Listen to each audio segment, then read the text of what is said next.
How am I going to pull this off?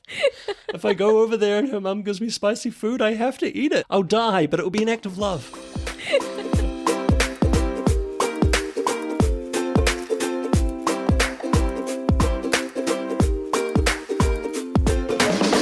Kia ora, everyone. Ayo Boan, and welcome to Sorry Amma, I married a Kiwi. It's great to be back. It's always great to be back. What a ride to be here in the studio talking to our avid fans. Oh my god, we have a studio. So, talking of the studios, going back to refresh the memory of like the timeline and what happened and all of that, I came across this little note that you sent to me because very early on you have started just collating all the stuff, like the random weird stuff that I say. Yes, such good source material. I think Sam is secretly noting them down to use in his books. Was that your plan? I can't answer that. You haven't read the book, so you'll never know. Oh my god. The books keep piling up. Sam is writing them faster than I read, but I will get to them one day, and then I will just find the little eggs that you just like leave from my funny comments. Do you have the lines there? I think I do. So the headline, Funny Emma / Sam lines. So the first one says... This is stuff we said to each other in the first month of dating, right? I think so. I can't remember the date that you sent it to me, but it was very early on, yeah. So one of them is like, I don't want to accidentally kill you. Yeah, you said that to me after, like, I think the second date with the jalapeno spicy poppers. And then I told you I had this medical condition. I felt bad, and then I'm like, oh my god, like I grew up eating Sri Lankan food, and I am a Sri Lankan, and one day my family is going to feed you Sri Lankan food, so I don't want to accidentally kill you. And I think we've already rehashed this enough, but I was just lying there in pain on the bathroom floor being like, how am I going to pull this off? If I go over there and her mum gives me spicy food, I have to eat it. It'll be like, I'll die, but it will be an act of love. Well, Sam survived. So I thought that was very sweet. I thought that was really sweet when you said that. I don't accidentally want to kill you. The other one goes, us escaping Egypt on a camel and her in a jeep. And within brackets, why do you always choose the camel? I can't remember the context. I have no idea what the context of that is. I think from what I can remember, this is you saying for some scenario, us escaping Egypt on a camel and you were in a jeep. I think we thought, like, if we continued the course of our relationship, that was likely what would happen. Yeah. And then you said you're going to be escaping in a camel while I will be in a jeep. And I was like, why did you have to choose the camel? Because camels are loyal. Right. And jeeps are fickle creatures. Can I see the next one? Can I read it? Yeah. Okay, the next line is, this is a quote from Sam. I would still love you, even if you were in Slytherin and had no teeth. Okay. The context. I'm a Potter boy. Yeah. Well, yeah. So I think your friend Heath and Bom, like Bom is a big Potter, Harry Potter fan, right? So I think you guys were talking about whether I have read books or not, and I have read the books. I mean, long time ago, so obviously I can't. I wasn't that of a crazy fan, but I obviously loved the books and I read the books, but I can't remember much. I love the books too. I have no idea who wrote them, but I love the books. So yeah, we were talking about that. I think we went and did the the online test to see which house you'd be sorted into. Yeah. And I was like a very slight margin. From a very slight margin, I was put into Slytherin, and I took it again, and I was in Gryffindor the second time. So it was just like getting the two, and I just told Sam, I was like, I was really sad about being selected to Slytherin. I think that's when you said that. Sam's just sitting there going, not Slytherin, please. So I don't know. I might be a Slytherin. I think I am a Harry Potter, because wasn't he was kind of like the hat was confused about whether to put him on Slytherin or... It's a symbolic thing, is that Harry asked the Sorting Hat to put him in Gryffindor, even though it wanted to put him in Slytherin, because Slytherin matched his abilities, but your choice and who you want to be is what truly matters. Right. Right. But I appreciate you telling me that you will still love me even if I am Slytherin. I thought it was very sweet. Yep, I think there's a few more, but I think we will come with them in the next episodes. But yeah, let's move on to the last bit of the saga left before I move to Sri Lanka. What happened after that? Okay, I'm trying to think. So we had Lydia's wedding, and it was really good. And actually, disclaimer: we've actually written all this down on a piece of paper, and we're currently trying to decipher what it says. Sam's handwritings are really good. I'm so sorry. Well, he's an author, so I'll give you that. I prefer auteur. Oh, so talking about me falling asleep while watching movies, what happened to the first ever movie date? Oh my gosh. Okay, let me paint a picture here. Okay. So we're going out on a fancy movie date, and I get dressed up with my fancy burgundy sweater. Okay. And my glasses, because I think I was wearing glasses at the time. Yeah. And got really dressed up and fancy for our movie date. And we turn up to the movie date, and Amasha is wearing. Hey, don't make it sound like I just put less effort. I put effort. No, so much effort. It was just a miscommunication about like what the dress code would be. I mean, it's a movie night. So Emma was like just in sweater and sweatpants and just like casual. I was in like a short and a nice little sweat shirt sort of thing. The point is that a hoodie. Somehow this came out looking like I was a much, much older man. And Amasha looked much, much younger than she was. And I felt like everybody was giving me dirty looks at the event cinemas.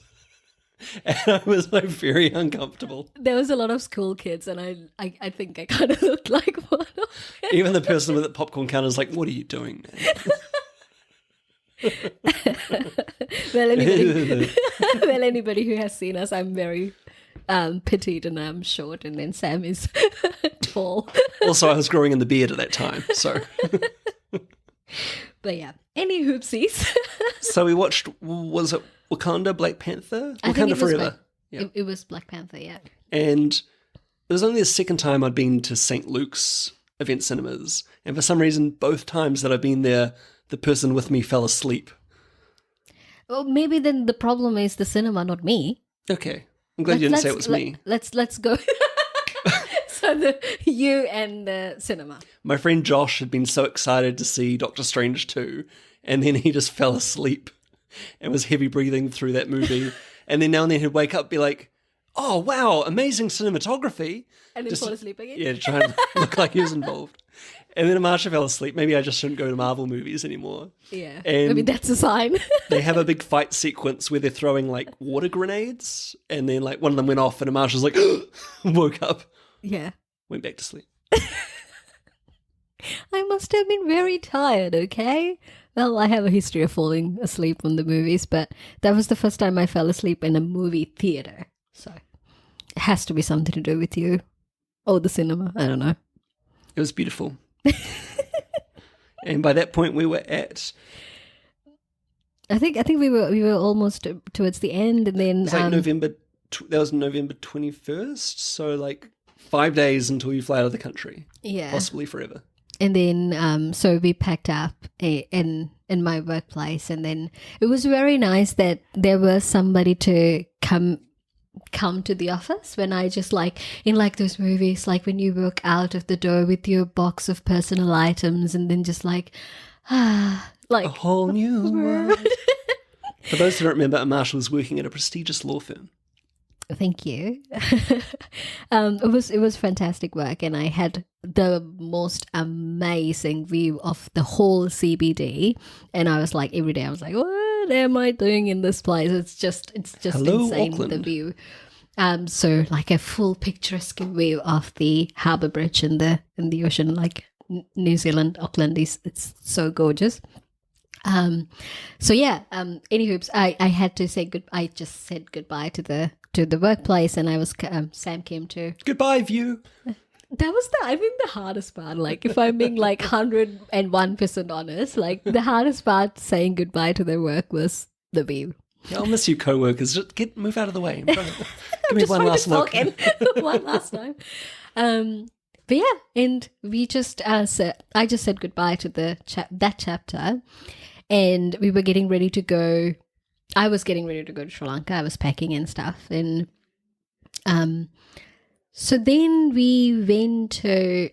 Okay, I'm trying to think what was the sequence of events, but somehow the day before my flight was. So Sam's mum, who's having the most amazing time of her life, she started playing in a band at the time. Mum was part of about 2 or 3 bands. Yeah. Or was it just one band back then? That was the first band, I think. One night band. It's not one night stand, it was one night band.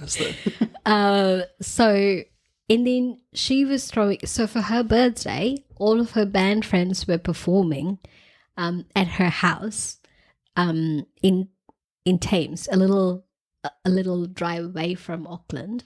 So they were all going to be performing on the deck while all the audience sat in the garden. So, yeah. Yeah. It was one of the most beautiful houses I have seen. Like, it's just little, it's so surreal, beautiful view. And then it's just... And it's not like a mansion or anything. It's like a cute little... It was meant to be a tiny house, but then Mum built like the biggest tiny house I've ever seen. And there's like a beautiful pear tree in the middle of the section. It's in... like up in the hills in Thames in this leafy suburb called Irish Town. It's a short walk down to Thames Township. And I remember you saying, like, you had a moment when you walked in, and you're like, oh, this is what I want in my future. Yeah, it's just so, like, grounding. Oh my gosh, and here we are in our new house. I know. It's kind of like very, I mean, not similar, but it's like very the same vibe going on. Yeah. I got a lot of ideas from Mum's house. It's just like, but yeah, we have to just put big book walls like Mum does, but one day. And we drove down with Gowrie. Gowrie was the one who kicked Marsha out the door to go on our first date in the first place. So it was cool that we got to road trip down with her.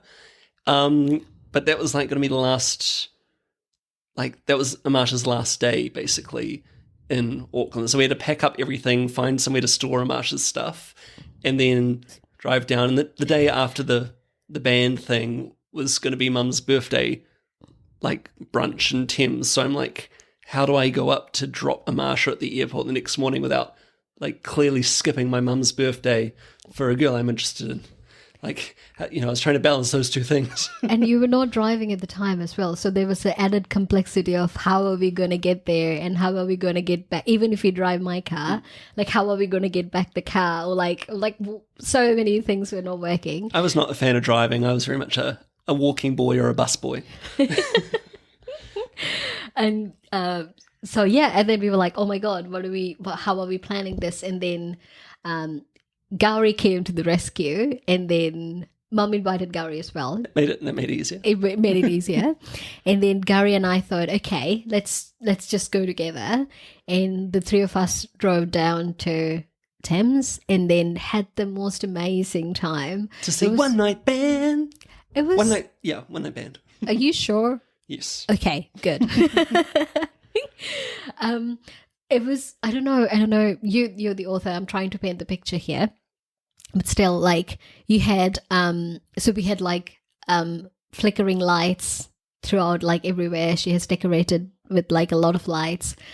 People were playing in the band, and then under the pear tree in the big section in the middle, in like, the back of the house, there was some nice little cushions and stuff like that, and like, laid down, and people had some cozy throw rugs and like just cuddled up and then just sitting down under the pear tree looking at people just playing, and then Mum just enjoying her birthday just while playing the guitar and then singing. And I just thought to myself, like, if I am like her, if I'm enjoying as much as she's enjoying life in her, at that age, I think I have one life. Like, I honestly, Mum has started listening to the podcast, so I know she's going to be listening to I this. was just thinking you'll enjoy that, Mum. Yeah.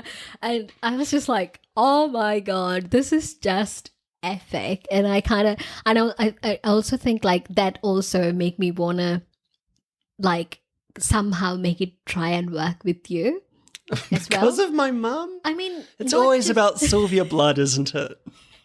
not just your mom, but like the lifestyle, because I have never been like, I haven't gotten an opportunity to peek into the Western life. It was such a big unknown, not just for my parents, for myself as well. Yes, I had Western friends in New Zealand, but like within the 5 years, I haven't been to somebody's house and just like being a part of the family, so to say. So like seeing that, like, there's no difference. There's just like everybody just like so lovely, and then just like trying to make sure everybody's okay, just like sharing food, and then just, and on top of that, like that, the freedom sort of thing, like, because coming from the Asian background, like I don't think I haven't seen like a woman of like my mom's age just being just like what am I trying to say here? It's just like enjoying life like that, like the freedom of just like, I can do whatever I want for my birthday. And I know you said you would have loved Amma to have some of that. Exactly. So my mother is very similar to Mum, Sam's mother.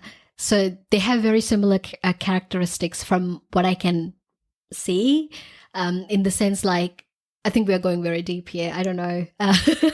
It's just like, they're very similar in their personalities and characteristics and their skills, I think. Mom was she was a debater. She was the debating captain in her school. And then Amma? My mother, Amma, was a debating captain at her school. She was the first student to be announcing a school, like the biggest sports events and all that kind of stuff. And so she was a big deal. She's a very outspoken stuff. But then again, the culture doesn't really give her that opportunity to do whatever the heck she wants to do, sort of thing. So yeah, when I saw that, and then when I had an opportunity to peek through to like the lifestyle that Mom was kind of leading, and like the family that you had, and I kind of just got like, that doesn't look that bad. I might want a piece of that. Oh, special shout out to Auntie Michelle. She made sure that I'm warm. She gave you a hot water bottle, an emergency hot water bottle. Yeah, she just like, because it was freezing cold, I was not expecting that. And then she just like bought her hot water bottle, and then just like, just keep this with you. Poor Gary and Emma were like freezing out in the garden. But yeah, so it was a very special night. It's amazing. I know you said something to me like, I'd love to have a house or a home like Mum does here, but at the time she was living that rock star solo life, you said. And you wanted to have that, but with the Sam in it, which was sweet. Yeah, exactly. So yeah, we had an amazing time, and then so Gary and I just enjoyed it so much. And the next morning, we all drove up. It was really emotional having that final night with all of us being down in Thames, because we had like a lot of, there was a lot of positives, but we knew where the family was at, and we knew what you might be facing going back for 3 months to Sri Lanka. So like, it was a very real possibility at the time that we knew that you might not come back. It could have been a possibility, yeah. Even though if I come back, like, why would I come back, and for how long am I coming back? And under what circumstances am I coming back? So there was a lot of unknowns there, even though I enjoyed it so much, and then was like, oh my God, this is great. I might want this for my life. And then I went back and I was like, it hit me hard. And you'd also said, kind of lightly or jokingly at the start of the relationship that, brown parents being brown parents, that you said that when you went back, there'd likely be a line of guys waiting at the airport.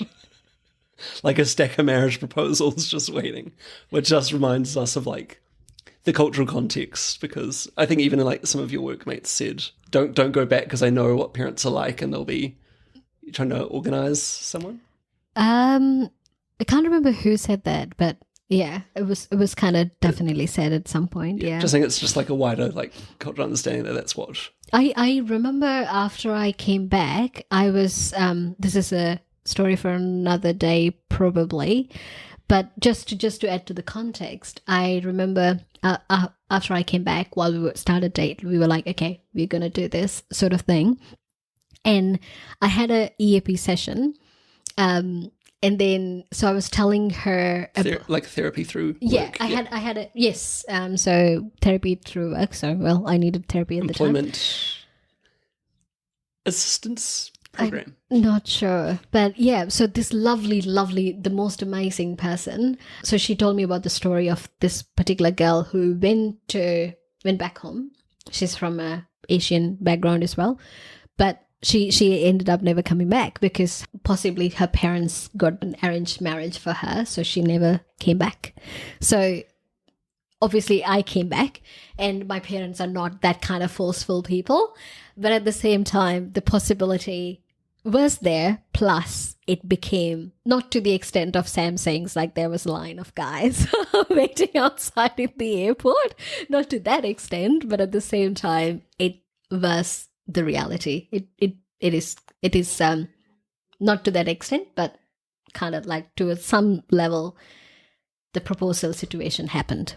And I think you also, you hadn't expected Amma to react that way. So there was a lot of unknown. Like, yes, your family aren't like that. They're lovely people, but you're like, what don't I know? Or can I really predict what's going to happen when I go back? And I couldn't predict what happened. And I was just kind of like faced with the hard reality of like, no, it's very much a thing. Like the Asian parents doesn't really take into consideration whether you have your own decisions.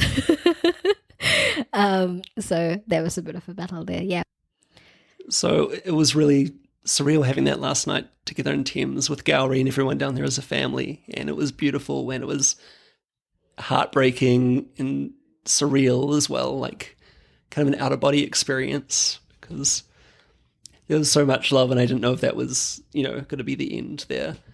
And when we were dancing, because Amash and I danced like crazy to Mum's amazing band, and there was a lot of video footage of that. I remember afterwards you made like a clip of us dancing together and you played, is it Neil Horan, the singer? Yeah. You played his song? Town? This Town over it. It's like, the whole world is watching you. I don't know, it's kind of like it's like a nostalgic, like, feel song. And like, you sent that clip and I feel like, oh, maybe it's like a happy, lovey song, but I don't know. It just felt very like aching and yeah, like, maybe this is like summarizing what's been, kind of like an end note as well. And, sorry, where was I going with this? Oh, I was going to say, it's like, those movies where like the main character, like an action film, like thinks back to like his loving relationship with his wife. And there's always like some like an old video he watches, we're like, ha ha ha, and they're dancing in the field. I don't know. It felt darkly like that. Like that's our commemoration video. Those like the dark videos of like black and videos of like to the past. Yeah. Oh, look at what was. So we drove up with Gowrie the next morning and we were at the airport. I remember feeling very useful because I showed you where to go at the airport. I think you'd always felt occasionally lost to Auckland Airport before. You're like, oh, cool, I don't have to think about what lane to go in. True. Oh my God, I just remembered. So this is pretty fun. I can't wait. If I say so myself. So the three of us are from 3 different locations in Auckland, me, Gowrie and Sam. So on the day that we were driving down to Thames, we decided to meet Gowrie halfway through. So like, without making her coming and picking us up.